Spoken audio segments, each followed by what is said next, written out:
أعوذ بالله من الشيطان الرجيم ولقد صرفنا في هذا القرآن للناس من كل مثل وكان الإنسان أكثر شيء جدلا. Шындығында баяндадық бұл Құр'анда адамдарға бардық мисалдарды. Жана инсан ең көп талашуучу. Уламалар айтат, Аллах Таала бұл Құр'ан-ы Каримдин içinde İnsandın жашоосуна эмне керек, адашып кетпөөсү үчүн эмне нерселерге муктаж болот бардыгын баяндаган да. Албетте Кур'андын ичинде бүткүл нерселердин бардыгынын жазуусу жок. Бирок бардык нерселерди камтыган эрежелер жазылган да. Ар бир нерсени бүтүр точкасына чейин жазылган эмес, анда чоң болуп кетмек. Бирок бардык нерселерди чечиле турган, бардык нерселердин баяндала турган эрежеси жазылган. Ошондуктан инсанга жашоосуна жетиштүү Кур'ан-ы Каримдеги Аллах Таала бүт нерселерди баяндап берген. И баяндаганда Аллах Таала мисал келтирип да баяндап берген да. Мисал деген кандай? Bir erejeni түшүндүрүш үчүн көрүнбөгөн, түшүнө турган bir erejeni, акыл менен биле турган bir erejeni көзгө көрүнгөн нерсеге салыштырып түшүндүрүп берүүнүн атын мисал деп айтат да. Мисалы Кур'ан-ы Каримде көптөгөн мисалдар келген. Өткөндө эле көптөгөн окуялардын келип атат. Мына ошол мисал келтирүүлөрдүн бардыгы инсан жашоосуна Кур'ан-ы Каримди түшүнсүн үчүн, кенен терең түшүнсүн үчүн. Бирок урматтуу бир туугандар, эң өкүнүчтүүсү жашоодо мусулмандарда ушундай болуп калган. Кур'ан-ы Карим биздин жашообузга жол көрсөтүүчү китеп болсо, бирок Кур'ан-ы Карим менен жашоо биздин оюбуздан бир аз алысыраак да. Кур'ан-ы Карим менен жашообуз керек. Ооба, Кур'ан-ы Каримдин жашоосуну пайгамбарым хадис менен түшүндүрүп, уламалар ошол хадис менен Кур'ан-ы Каримдин фик маселесин жазып чыкты. Бирок андан сырткары негизги инсандын адеп ахлагы туурасында, мамилеси туурасындагы фик маселелерине кирбеген биздин адеп үлгү ала турган жашообуз Кур'ан хадистин ичинде камтылып турат да. Жана инсан эң көп талашып тартышуучу. Аллах Таала инсанды жаратканда талашуучу кылып жаратып койгон. Инсанда бир канча кемчилик сыфаттар баяндалган да. Талашуучу, ашыгуучу, зулум кылуучу дегендейчи. Ошонун бирөөсү инсан ар дайым талаша берет экен да. Эми инсан эмне үчүн талашат? Себеп талашуунун себеби эмне? Талашуунун себеби адам өзүнүн каалоосуна жетүү себептен болот экен. Кайсы бир инсан өзүнүн каалоосуну аткарууну кааласа, ошол инсан талашат экен, урушат экен да. Ошол үчүн адамдардын ортосундагы талаш тартышты чечүүдүн эрежеси Кур'ан хадиске, шариатка кайтуу экен. Эки адам талашып калды. Аны чечүү үчүн муну айтканда кылсаң болбойт, муну айтканда кылсаң болбойт да. Ортодон бир эреже керек. Ал эреже Аллах Тааланын берген эрежеси да. Талаш кээде талашуулардан тактык жаралат. Кээде бир нерсени талашып далилдеш керек болот. Бирок мындайда талашуу эки түрдүү болот. Кээ бир талашуулар бар, акыйкатка жетиш үчүн, акыйкатты чыгарыш үчүн талашат да. Мисалы сахабалар да кээ бир бири менен маселе талашып калган, маселени талкуулап калган. Улуу алымдар маселе талкуулаган бири менен кээ бир маселени талашкандар. Бирок алардын талашынан тактык жаралгандыктан булардын талашы акыйкатка жетүү, чындыкка жетүү, bir маселени тактоо болгондуктан бул талаш жакшы талаш болот да. Буга сооп болот. Кээ бир ушундай маселени такташ керек болот, аны такташ фарз болот. Аны талашып тактасаң, анда фарздын сообун аласың. Бирок кээ бир талаштар бар, өзүңдүн каалооңа жетиш, бул күнөө болот да. Кээ бири макруh болсо, кээ бири харам болуп кетет экен да. Ошол үчүн караңыздар, семьядагы үйдүн ичиндеги талаштын дагы келип чыгышы нафсынын каалоосу экен да. Эгерде аял менен күйөөсү өмүр бою бирге жашайт, бирок өмүр бою эң көп урушкан жаныбар экен да. Жашоодо эң көп урушкан экөөсү болот. Неге? Себеби экөөсү тең өзүнүн каалоосуна жетүүнү аракет кылат экен да. Ошондуктан аялы күйөөсүнүн каалоосуну, күйөөсү аялын каалоосуну, же болбосо экөөсү тең Алланын каалоосун аткара турган болсо, талаш тартыш болбойт эле да. Баланын ата менен талашкандыгы, кошна менен талашкандыгы, айыл экинчи айыл менен талашкандыгы, бир өлкө экинчи өлкө менен талашкандыгы ар ким өзүнүн кызыкчылыгына карайт экен да.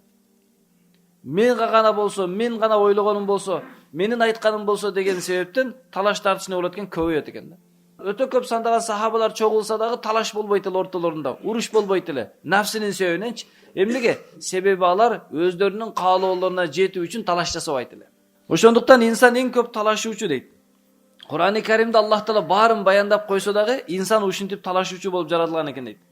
وَمَا مَنَعَ النَّاسَ أَن يُؤْمِنُوا إِذْ جَاءَهُمُ الْهُدَى وَيَسْتَغْفِرُوا رَبَّهُمْ. Адамдарды хидаят келгенден кийин ыйман келтирип, Роббилеринен кечирим суроодон тосот бир гана алгачкылардын тартиби, адаты же аларга ачык келүүчү азап. Бул мурдагы тарыхтагы окуялар ушуну баяндап атат да. Мурдагы тарыхтагы адамдарга пайгамбарлар келет эле. Ыйман келтиргиле, Алланын айтканын кылгыла, бактылуу болосуңар десе, алар каалоолоруна берилип, шайтанга азгырылып, ээрчибей коет эле. Анан пайгамбарлар эскертет эле, Аллах азап жөнөтөт, кырсыкка кабыласыңар, жамгыр болбойт, азап болот, кургакчылык болот, мындай болот десе, адамдар не кылат эле? Алып кеч ошо азабыңды чын айтсаң. Кана, келсинчи дейт эле. Ошентип канчалаган коомдор жок болгон да. Нух алейхиссалам доорунда канчалаган адамдар жоголду да. Бүт адамзаты жоголуп, кайрадан бул дүйнөдө не кылды? Экинчи жолу адам баласынын жашоосу кайрадан башталды. 83 адам калды деп айтат уламалар. Калганын бардыгынын суу басып өлүп калды. Эмне үчүн? Макул эмес эле да. Нух алейхиссалату вассалам даават кылып чакырса, сен аксакал картайып калгансың деп укпайт эле. Ошондуктан адамдарга туура жол, хидаят, Кур'ан келип, аларды туура жолго чакырганда, аларды токтотуп турат, алар кирбей турат. Роббисинен кечирим сурайт. Не себептен? Бир гана мурдагылардын тартибиге түшүп алган, ата бабаларыбыз айткан депчи. Пайгамбар сам келгенде да айтат эле, биз деген ата бабаларыбыз бир кудайга сыйынган дегенди көргөн эмес, биздин ата бабаларыбыз 10 кудайга сыйынат эле. Мына ташка сыйынат эле, мына ташка сыйынат эле, мына тамак, кээ бирлери өздөрү тамактан жасап алат эле кудайларыны. Курсак ачканда жеп алат эле. Бир ташка сыйынып барып карайт эле дагы, андан жакшыраак таш чыгып калса, муну таштап нарын алат эле. Ушунда кудайбы көрүнгөн жерде калып кетет. Ошентип эмне кылат эле? Мурдакылардын тартибине түшүп алып, же болбосо пайгамбарлардын сөздөрүн укпастан өздөрүнүн нафсилерине берилип пайгамбарларды жалганга чыга берет эле. Ошол убакта Аллах Тааланын азабы келет эле. Канча жолу азап келди, канча жолу коомдор жок болду. Мына ушундай сарт дейт. Ва ма нурсилул мурсалина илля мубашширина ва мунзирин. Biz bir gana paygambarlarda bir gana eskertүүчү жана сүйүнчүлөөчү кылып жөнөтөбүз дейт. Пайгамбарлар келип эки иш жасайт эле. Адамдарды эскертет эле, жакшылыкка чакырат эле. Ошондо не кылат? Кылбай койсоң мындай азап болот, бул дүйнөдө, акыретте мындай азап болот деп айтат эле. Кээ биркилерге не кылат эле? Кылсаң мындай сооп болот деп айтат эле. Пайгамбарлар эч кимге акча берген эмес. Эч кимге эч нерсе берген эмес. Бардык пайгамбарларды Аллах Таала жөнөткөндө не кылат эле? Ибадат кылганга, Аллага баш ийгендерге, сени ээрчигендерге мындай сооп болот, ээрчибегендерге мындай жаза болот деп жөнөткөн да. Ошондуктан адамдарды жакшылыкка чакыруу, же адамдарды туура жолго салыш үчүн эки эле нерсе колдонуш керек. Жакшы амалдын соонун баяндаш керек, жаман амалдардын зыянын айтыш керек да. Акча берип адамдарды динге киргизүүгө болбойт. Акчаңды алат да кетип калат. Акчаңды алат кетип калат да. Мына ошондуктан адамдарга үмүт кылыш керек. Сен эгер дин менен жашасаң, Алланын айтканын кылсаң, сага жаннат берет, сага кабырда Аллах Таала рахат берет. Эгерде Алла сактасын, эгер Аллага баш ийбей жашай турган болсоң, бул дүйнөңдө кырсык кыйынчылыктар көп болот, кабырдын азабы кыйынчылык, жылан чаяны болот, кыяматта Аллах Таала сурак кылат, азап болот деп жакшылыкка чакырганда ушул эки эле нерсени колдонушубуз керек экен да. Анан бул эки нерсени айтып аткандан Кур'ан, хадистегилерди айтышыбыз керек, өзүбүз ойлоп ток койбошубуз керек. Сага мындай азап болот, сага мындай болот. Ким айтты сизге ушундай азап келерине? Ошол үчүн бир амалдын сообун айтканда, же бир амалдын күнөөсүн айтканда, хадистен же Кур'анда окуган болсок гана айта алат. Миш менен айта берсе болбойт. Фик маселелеринде бир маселени экинчи маселеге салыштырса болот. Мисалы, самолетто намаз окуу маселесини хадисте жок. Ал доордо самолет жок эле. Кур'анда деле аны таппайсың. Эми Кур'ан, хадистеги эрежелерге салыштырып, уламалар бир эреже менен салыштырып чыгат. Бирок күнөө менен соопты айтып жатканда, сооп менен күнөө жазаны айтып жатканда салыштырса болбойт да. Алла кааласа кичинекей күнөөгө чоң жаза берип коет. Алла кааласа кичинекей соогуңузга чоң сооп берип коет. Ал Алланын иши да. Çoğun күнөө кылгандарды Алла кечирип коюшу мүмкүн да. Ошол үчүн адамдарга бир нерсенин сообун айтып жатканда кайсы бир амалдын же кайсы бир амалдын жазасын айтып жатканда күнөөлөрдүн Кур'ан хадисте келгендери гана баяндалыш керек экен да. Андан кийин адамдар дүйнөдө эки нерсеге бириккен. Жаман амалдарга, жакшы амалдарга бириккен. Мисалы бүткүл дүйнөдөгү адамдардын баарынан сурасак, уурлук жакшыбы десе бардыгы жаман дейт. Зулум кылган жаманбы, жакшы десең бардыгы жаман дейт. Урган, адам өлтүргөн, башка кылган, эл жерине кыянат кылган, саткын болгон бардыгы жаман дейт. Садака берген, жардам берген, эл жерине кызмат кылган бардыгы муну жакшы дейт. Бүт элдер буну экиге бөлүп алган. Бирок жамандан кантип качабыз, жакшыга кантип жетебиз дегенде өздөрү эреже түзүп алат да. Ошол өздөрү түзгөн эреже жамандыктан куткарып, жакшылыкка жеткизбей жатат. Биз бардык жамандыктардан качып, кутулуп, ийгиликтерге жетишибиз үчүн бизге Аллах Таала берген эреже бар, ошо менен жашашыбыз керек экен да. Ошол үчүн адамдын табияты жамандыктан качат экен, жакшылыкка барат экен. Ошого жамандыкка келе турган жазаларды айтат дагы, жакшылыкка бериле турган соопторду айтыш керек экен. Ва южадилуллазина кафару бил батил. Алеми талашат капырлар батыл менен. Болбогон каяктагы бир жок далилдерин алып келип алып талашат. Лиюдхилу бихил хакка, аны менен акыйкатты, туураны жокко чыгарыш үчүн. Ыймансыздар, динсиздер, Аллага баш ийбегендер болбогон каяктагы бир туура эмес нерселерди алып келип алат дагы не кылат? Сени менен талаша берет дейт да. Алардын сыфаты ошондой да. Болбогон нерсени айтып келип талаша берет экен да. Ваттахазу аяти ва ма унзиру хузуа, жана Аллах Таала тараптан эскертилген аяттарды жана эскертүүчү нерселерди шылдыңдап мыскылдайт дейт да. Куранда бир нерсени айтса, кээ бирөөлөр айткан укканбыз, Алла сактасын, сенин атаң айтат да, тоолорду Кудай жараткан деп мыскылдайт эле да. Мына ошондой мыскылдай турган доорлор өткөн. Ошол үчүн урматтуу бир туугандар, ыймансыздар туура эмес далилдери менди көтөрүп келип туруп не дейт? Сеники туура эмес деп акыйкат туураны жокко чыгаргысы келет да. Мисалы кээде бизде мына ушул сөзгө колдонуп калат. Ата бабаларыбызда мындай жок эле депчи. Жарайт, ата бабаларыбызда жок нерсени кылбай турган болсок, анда ата бабаларыбызда сакал кырган да жок эле да. Ата бабаларыбызда минни юбка да жок эле да.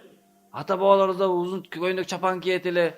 Ата бабаларыбызда бардыгы жолук салынат эле, элечек кийет эле. Келиңиз анда ошондой кылалы. Өзү жасабайт. Шортук кийип алган, кыска кийим кийип алганда келип ата бабаларыбыз мындай кылбайт эле. Конечно, сен айткандай кылбайт. Сенде бири дагы жок ата бабаларыбыз кылган, а бирок менде хотя бы 50% бар. Даже 100% бар. Ошол үчүн кылат, туура эмес далилдерди көтөрүп келип алып туруп, акыйкатты жокко чыгарууга аракет кылат дейт. Эми мына ушул убакта биз не кылабыз? Эгер бирөө туура эмес нерселер менен келип талаша турган болсо, сиз менен биздин ишибиз ассаламу алейкум деп калабыз. Эч ким менен талашпайбыз. Себеби Куранда башка аяттарда келет: "Ва иза хатабахумул жахилун", илимсиздер, динсиздер келип туруп, алар менен талашып баштаса, сөз кылып баштаса, айтат: "Ассаламу алейкум, жакшы калыңыз, мен кеттим, билбейт экенмин." Болду, эч ким менен талашпайбыз. Биздин ишибиз талашмай жок да. Биздин ишибиз эмне кылабыз десең, өзүңүзгө бир ошол айылыңыздын молдосуну, имамыны тандап алыңыз, же болбосо дагы бир жакшы өзүңүз жакын дамыланы тандап алыңыз да, ошонун сурап айтканын кыла бериңиз. Эгер ката болуп калса, кыяматта айтасыз: "Мына ушул кылган. Биз илим ала албадык, илимдүүлөрдөн сура" деп Куранда бар экен. Биз сурадык, мына шундан сурадым. Сообу болсо бересиң, күнөөсү болсо ушул жооп берет деп кутулуп кеткенге да болот да. Ошол үчүн урматтуу бир туугандар, эгер кандайдыр бир маселелер болсо талашпаңыздар. Бизде азыр 3 нерсени аябай көп сүйлөйбүз. Бардыгыбыз врачпыз. Бир жерим ооруду десе, бардыгыбыз бирден дары айтып чыгабыз да.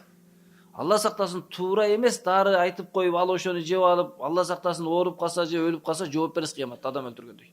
Не үчүн? Себеби сиз чала доктор болуп атпайсызбы? Экинчиси, бардыгы дин туурасында сүйлөйт. Маселе чыкса, билгени да билбегени да талашат. Ким айт десе, бир дамладан укканмын дейт. Укпаганы чемелеп эле айтып берет. Бирөөдөн укканбыз, шундай болот дейт. Талашпаңыздар. Дин маселесини алымдарга тапшырыңыздар. Ден соолук маселесини врачтарга тапшырыңыздар.